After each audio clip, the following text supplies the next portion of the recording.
Monsieur Antoine Page Kioulou, tout à l'heure, vous avez parlé de Jean-Michel Cancan dans son sketch sur le dribble, mais il se pourrait que Monsieur Denis Sassou Nguesso a feinté les dialogueurs de Sibiti, non? Oui, c'est bien ça. Il a tenté une feinte. Malheureusement pour lui, ce n'était pas une feinte à la Ouattara, parce que quand Ouattara le faisait, tout le stade Massamba Débat se levait. Hein? Et donc, nous sommes attentifs. Il n'a fait que renvoyer à plus tard ce qu'il aurait pu faire dès maintenant. Parce qu'il aurait apaisé les esprits. Nous aurions su, le 12 août, que Denis Sassou Nguesso ne procédera pas à un changement quelconque, à une révision quelconque de la Constitution, que son deuxième septennat, c'est l'ultime septennat, que l'année prochaine, ce ne serait pas un prochain président, mais ce serait plutôt un nouveau président. Ce qu'il n'a pas dit, il y a nuance. Il a dit le prochain président.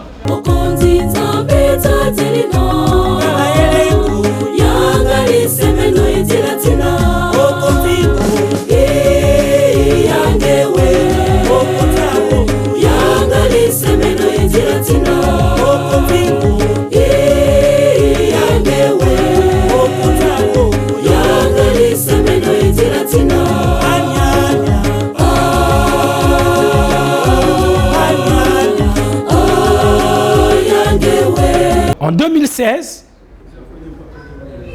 ou un peu plus tard, mais dans tous les cas, le mandat du général Denis Sassou Nguesso se termine en 2016 et l'après 2016, il n'est plus concerné, il est out. Je dis bien, il est out. C'est le point de vue, c'est l'espoir de tous les Congolais, qu'ils soient du nord ou du sud. Évidemment, sauf ceux et celles qui se la coulent douce avec l'argent du peuple congolais. Non, je crois qu'en bon démocrate qu'il est, le président Denis Sassou Nguesso sera respecté la constitution du 20 janvier 2002. Une constitution que d'aucuns disent qui avait été taillée sur mesure par lui et pour lui. Non, il peut être assez élégant et surprendre comme il l'a fait en 1991 lors de la conférence nationale souveraine. Il assumera peut-être encore une fois de plus, mais il s'en ira. J'espère. Je suis congolais. Alors, monsieur Antoine Page Kioulou, on ne va pas s'attarder sur le message du président Denis Sassou Nguesso. Vous étiez à Brazzaville, vous avez tourné, vous avez fait Talangay, Nkombo, Bakongo, Bifuiti, Diataïtou et tout. L'ambiance à Brazzaville, on y circule librement, on respire l'air pur. Nous voulions tourner la page du discours à la nation de notre général. Votre question m'y ramène. Lorsque dans son allocution, il parle de paix, de quelle paix, chers compatriotes, parle-t-il? Il fait allusion à quoi? Vous que j'ai rencontré, vous avec qui j'ai discuté, nous avons pris les 500 ensemble. C'est quoi les 500 déjà? Les 500, ce sont les taxis brousses, comme on les appelle ailleurs, où vous vous coltinez à 6 dans une voiture qui ne devrait avoir que 5 personnes avec le chauffeur. Mais la paix, c'est aussi prendre en considération les dispositions sécuritaires pour ce genre de choses, les assurances et tout. C'est pas ça la paix. Tout à fait. Parce que la paix c'est quoi? La paix, c'est pas l'absence du crépitement des mitraillettes. Et encore, dans la nuit étoilée de Brazzaville et de Pointe-Noire et d'ailleurs, il arrive qu'on entende des rafales de Kalachnikov. Terme automatique. En se demandant qu'est-ce qui se passe. Et récemment, à Total, il y a eu panique. Non, vous êtes parfois un peu trop sévère, ça peut être... Je ne suis pas sévère, c'est le quotidien des Congolais. Vous savez, avec tous les miliciens qu'on a enrôlés dans l'armée nationale, il y en a qui apprennent encore, qui ne maîtrisent pas trop bien. Bon, il y a comme ça parfois des ratés, non? Tous les ratés sont sous la responsabilité du chef de l'État. Commandant suprême des armées. Tout à fait. Et donc, en parlant de paix, je disais qu'il y a aussi ce qu'on appelle la paix des cimetières. Est-ce qu'il faut se gargariser d'une paix qu'on a imposée, terme abject, je le souligne, qui était aussi dans la phraséologie du professeur Pascal Elisouba. La paix, on ne l'impose pas. La paix arrive parce qu'on a mis en place des mécanismes de gestion de crise qui font que toutes les parties en conflit arrivent à la paix. On ne l'impose pas. Vous voyez, ce verbe n'appartient pas au vocabulaire démocratique. La paix, mais c'est ce qu'on dit aussi, c'est la paix des ménages. La paix, c'est cette maman qui va au marché, qui fait ses courses et qui prépare ce qu'il faut pour sa famille, Exact. qui va manger à sa faim. La paix, c'est ce chef de famille qui va pouvoir acheter l'ordonnance pour soigner ses enfants.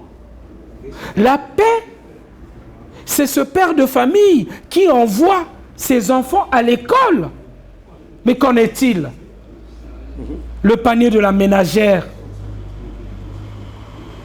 Est-ce que les familles congolaises arrivent à tenir 30 jours avec leur pécule? Déjà que nombreuses sont au chômage. Ah non, le président a dit que le taux du chômage n'était que de 6%. Ça veut dire qu'il y a évolution. Le président a travaillé. Les statistiques de la Banque mondiale disent que jusqu'en 2013, le Congo avait 53% de taux de chômage. Alors vous pensez qu'en 2 ans, le chômage a été réduit? Moi, je les ai vus. Les jeunes, il y a au Congo des diplômés, je dis bien des diplômés, des années 80, qui ont eu la licence, qui ont eu le master, et qui n'occupent pas un emploi salarié. Ces diplômés-là, aujourd'hui, ont plus de 50 ans. Ils sont chauffeurs de taxi, ils font de la débrouillardise, mais ils n'ont jamais occupé un emploi salarié. Ça existe au Congo. Vous vous rendez compte? Les retraités, il leur faut au moins 3 ans pour que leur dossier soit traité et qu'ils perçoivent leur retraite. Monsieur Kakou, il n'y a pas de paix si les ménages, si le citoyen lambda ne vit pas dans la quiétude de tous les jours. Mais à son corps défendant, je reconnais au général Denis Sassou Nguesso d'avoir permis la circulation des biens et des personnes. Je vous l'ai dit, pendant le régime Lissouba, le Congo a vécu dans un monopartisme multiplié par autant de fiefs électoraux des partis ethno-régionalistes. Quand on était de Kinkala, on ne pouvait pas aller acheter de la viande de brousse à Sibiti pour vendre à Brazzaville. On ne pouvait pas aller sur les rives du fleuve Congo au nord pour acheter le poisson et venir revendre à Brazzaville. Ce n'était pas possible. Pourquoi? Parce qu'il y avait des cocoys, il y avait des ninjas, il y avait des cobras. Quand il peigne, le général Denis Sassou Nguesso, quand il peigne ce tableau des années 90, il n'a pas tort. Il n'a pas trop tort. Ce n'est même pas question de... il force un peu le il n'a pas... Non, ce n'est pas une question de n'avoir pas trop tort. Il n'a pas tort. C'est l'image du Congo pendant ces années-là. Après la conférence nationale souveraine, le Congo est tombé bas au niveau sécuritaire. Mais ce qu'il n'a pas dit, c'est qu'il était comptable de cette catastrophe. C'est ce que je voulais ajouter. Nous avons affaire à un pyromane qui est devenu pompier. C'est-à-dire, grâce aux mercenaires tchadiens, angolais, zaïrois de l'époque et autres, il est sorti victorieux de la guerre de 1997 et il a pu imposer la paix, comme il le dit lui-même. C'est pas moi qui le dis. La paix des braves, non? La paix des cimetières. C'était la paix des cimetières. Lorsque on ose commettre un génocide, je dis bien, à défaut de génocide, mais une tentative de génocide, dans Brazzaville Sud, dans le Poul et dans les pays du Niari, en 1998, est-ce que c'est une paix des braves ou plutôt une paix des cimetières? Madame, Monsieur, vous êtes toujours branché sur notre échange citoyen avec Monsieur Antoine Page Kioulou. Il a dit beaucoup de choses très intéressantes en prenant appui, c'est ce que j'ai fait aussi, sur le message sur l'état de la nation du président Denis Sassou Nguesso. Mais il faut que nous puissions évoluer, Monsieur Antoine, avec votre permission. J'aimerais bien qu'on revienne sur la France, la diaspora congolaise à Paris. Est-ce que vous êtes enfin rassemblés? Parce qu'il y a un problème de rassemblement au sein de votre diaspora, non? Je suis rentré à Paris le samedi 15 août. En bon militant, en bon combattant, j'ai revêtu ma tenue et je suis parti au meeting des forces vives de la diaspora qui se tenait à l'hôtel Campanile à Pantin. Et je peux vous dire que j'étais ravi, rassuré de voir que la diaspora est toujours debout. La diaspora parle d'une même et seule voix. La diaspora dit qu'il ne peut y avoir de changement ni de révision de la Constitution. La diaspora dit que le deuxième mandat du général Denis Sassou Nguesso, un mandat volé au peuple, est l'ultime mandat. La diaspora demande au peuple congolais d'être prêt à la désobéissance civile. La diaspora dit qu'il ne s'agit pas de prendre des armes, de donner prétexte à ce régime militaro-fasciste de nous tirer de nouveau dans le dos. La diaspora dit que nous combattrons l'oppression, que nous combattrons le fascisme par la non-violence. Les mains nues, nous manifesterons pour dire Yamelunga et Koki, trop c'est trop. Oui, donc au sein de la diaspora, c'est la lune de miel. Mais qu'en est-il des rapports de relations entre la diaspora et l'opposition intérieure, ceux qui sont sur place à Brazzaville? Je souris à votre... J'apprécie votre... je préfère vous le dire maintenant. Votre franc-parler, franchement, j'apprécie bien. Ce franc-parler m'amène à dire que dans la diaspora, nous sommes plutôt des résistants. Vous savez, il y a ce débat étymologique entre l'opposition, entre les termes opposition et résistance. Qu'est-ce qu'une opposition? qu'est-ce qu'une résistance? Lorsqu'on est sous une dictature, est-on résistant ou est-on opposition? C'est la critique fondamentale que je fais à l'endroit de mes camarades de lutte qui sont au pays.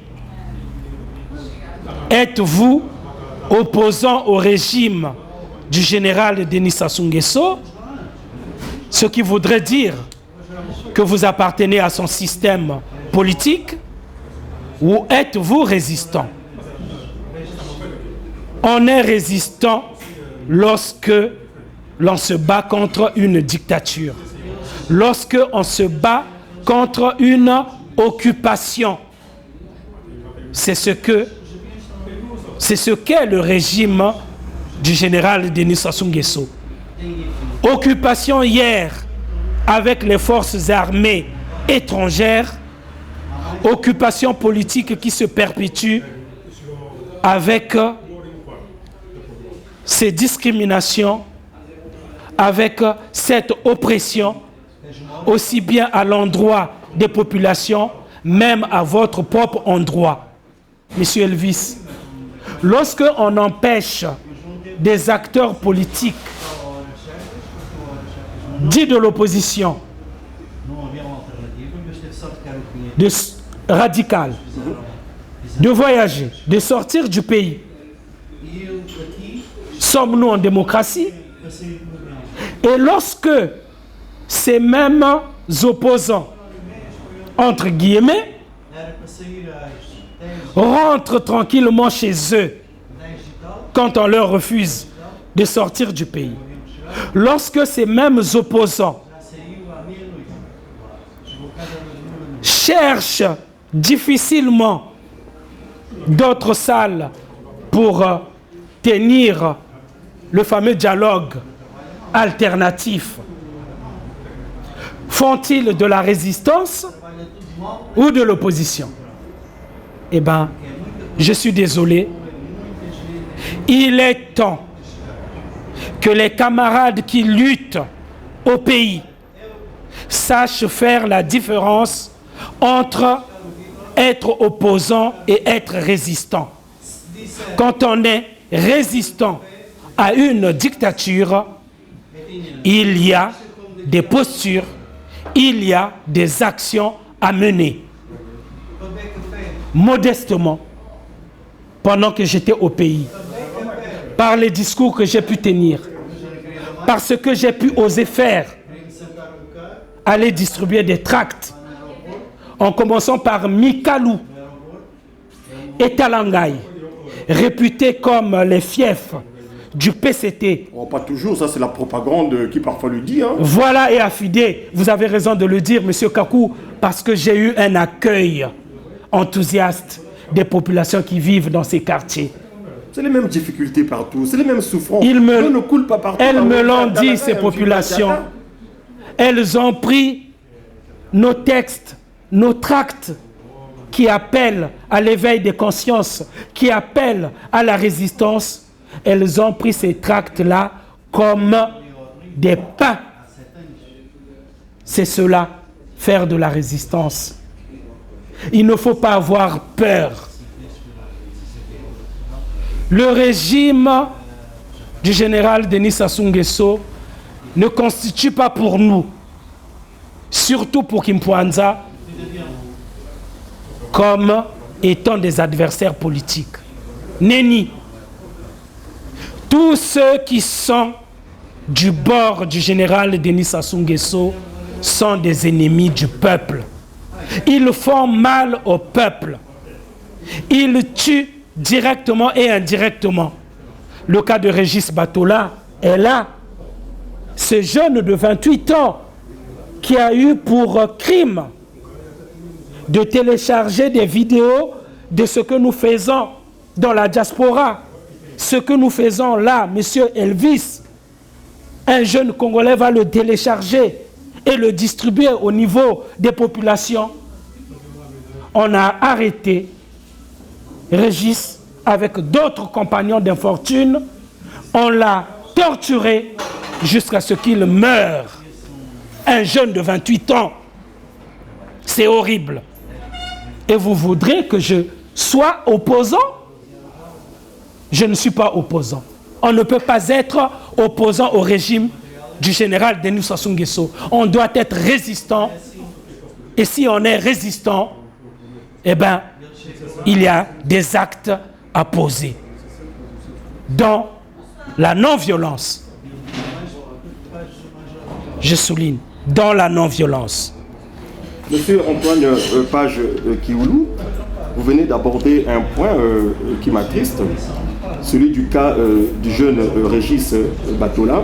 Avec votre permission, puisque cet échange citoyen est le vôtre, nous allons dédicacer cette émission en mémoire de ce jeune compatriote. Avec votre permission toujours, je m'arrangerai à faire de telle sorte que sur le côté gauche ou droit de notre écran, nous puissions mettre la photo du jeune Régis Batola, si vous me l'autorisez bien sûr. Ici en France, tout le monde s'est identifié à Charlie lors des événements tragiques que nous avons connus. Chaque Congolaise, chaque Congolais doit dire Mouké Batola, Nazali Régis Batola. Régis Batola, à l'instar de Bruno Osebi, il y a quelques années, Régis Batola doit être le dernier sacrifié sur l'autel de la dictature. Je demande solennellement au général Denis Sassou Nguesso de ne pas rater cette occasion de sortir par la bonne porte. Tout homme est faillible. Il a raté des occasions de grandeur. Il a raté des occasions pour redorer son blason. Tout le monde sait comment à la fin le régime Lissouba était honni.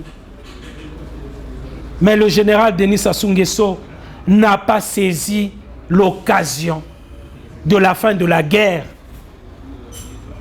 pour Nakotia, Ballon, Ndembo, na centre. Il s'est autoproclamé président et à la fin dictateur. Mais là, à la fin de son dernier septennat, nous lui demandons humblement d'utiliser peut-être le compromis historique afin de sortir par la bonne porte. Mais si c'est le bras de fer, nous ne reculerons pas, nous n'hésiterons pas, nous nous défendrons comme nous le demande la Constitution, celle de 1992 et celle de 2002. Nous nous défendrons par la non-violence pour dire Yamelunga et Koki, trop c'est trop. Eh bien, madame, monsieur, je suis dorénavant Régis Batola. Merci.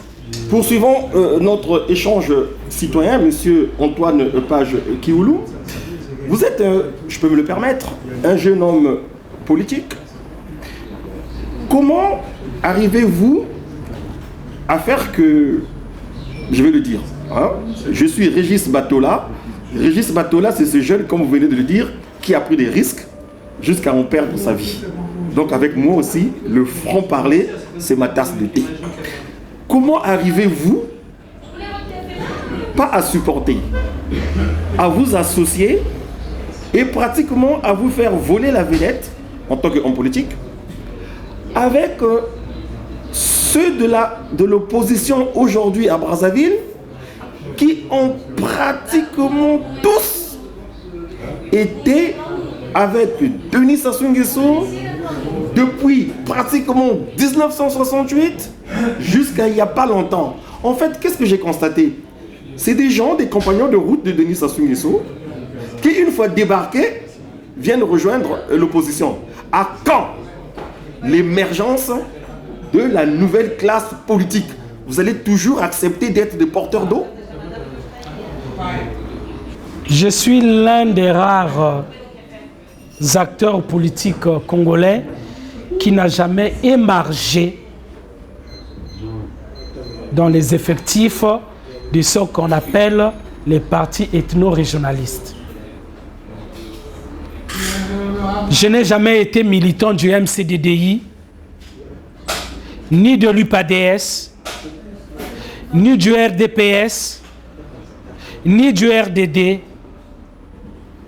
ni de l'UDR Mwinda, et encore et encore. Ces partis politiques qui, de par leur façon de concevoir le jeu politique, qui de par leurs activités, leurs discours, ont endeuillé le Congo après la conférence nationale souveraine jusqu'en 1997.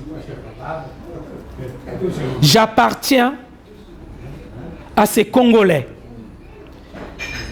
qui ont très tôt eu conscience du Congo 342 000 km². Je l'ai dit sur les antennes de DRTV et sur Radio Congo, il faut arrêter de suivre les leaders politiques sur la base ethnique, sur la base du terroir. Ce n'est pas parce que vous êtes né dans le pool, que vous parlez l'ari, que vous devez être au MCDDI ou au DRD ou je ne sais pas quel autre parti politique animé par des ressortissants du pool. Ce n'est pas parce que vous avez vos attaches familiaux dans le Niari ou dans le Kwilu ou dans la cuvette et ailleurs que vous devez être militant ou sympathisant de l'UPADS, du RDPS, du RDD, du PCT, de l'UPRN ou de je ne sais quel autre parti. C'est grave, mes chers compatriotes, c'est grave quand vous voyez ces leaders politiques, aussi bien de la majorité présidentielle que de l'opposition dite radicale. Mais les militants, c'est lesquels? C'est toujours dans le fief, dans le terroir qu'on va les piocher. C'est fini. Le Congo de demain, le Congo que nous voulons bâtir, le Congo de l'après-général Denis Sassou Nguesso, c'est le Congo des Congolais qui pensent Congo 342 000 km². Monsieur Antoine Page Kioulou, vous avez eu l'occasion de vous exprimer face au peuple, qui vous a certainement écouté. Nous allons bientôt arriver au terme de notre échange citoyen. Mais avant, j'aimerais vous poser la question. S'il arrivait, par esprit d'aventure, que M. Denis Sassou Nguesso annonce le référendum anticonstitutionnel, parce qu'il sera anticonstitutionnel, pour tenter d'abroger la Constitution du 20 janvier 2002. Quels sont les grands moyens que vous avez en votre disposition pour lui dire stop Yamelunga? Il n'y a pas meilleur suffrage. Il n'y a pas vote sur lequel on ne peut pas frauder que l'expression populaire manifestée dans la rue. Nous n'avons qu'un seul moyen, c'est la manifestation de notre indignation, de notre colère. J'invite mes compatriotes, j'invite les populations congolaises à ne pas attenter à la vie de qui que ce soit. Vous ne brûlerez aucun bâtiment. Vous ne sondierez aucune maison, aucune villa. Non. Nous nous soulèverons. Nous dirons non à la dictature, non à l'oppression. Trop c'est trop. Yamelunga et Koki de façon pacifique. Ces habitations, ces villas, ces institutions, le jour où nous les occuperons, c'est de façon pacifique. Ne brûlez aucun dossier, ne brûlez aucun document, s'il vous plaît, parce que ces documents, ces dossiers, nous apprendrons beaucoup sur ce qu'aura été la gestion de ce régime. Ces documents nous apprendront quels étaient les complices, quelles étaient les sommes d'argent détournées. Je vous en conjure, quand ça arrivera, et ça arrivera, sauf s'il y a compromis historique, ne brûlez rien, ne tuez personne, mais occupez le terrain de façon pacifique. J'ai confiance en vous. Mesdames, Messieurs, voilà, nous arrivons au terme de notre échange citoyen. J'ai eu l'honneur et le plaisir d'avoir ce que j'appellerais un monsieur qui n'a pas sa langue dans la poche. Et ça, j'adore. Je suis Régis Batola. Moi aussi, je suis Régis Batola. Mouké Régis Batola, Nazali Régis Batola. Et je voudrais dire, pour terminer, j'ai été à Brazzaville, je n'ai pas été inquiété. Je reviendrai à Brazzaville et je ne serai pas inquiété parce que ce régime sait que le Congolais est un homme libre. Je suis un homme libre. Madame, Merci. Monsieur, bonjour, bonsoir.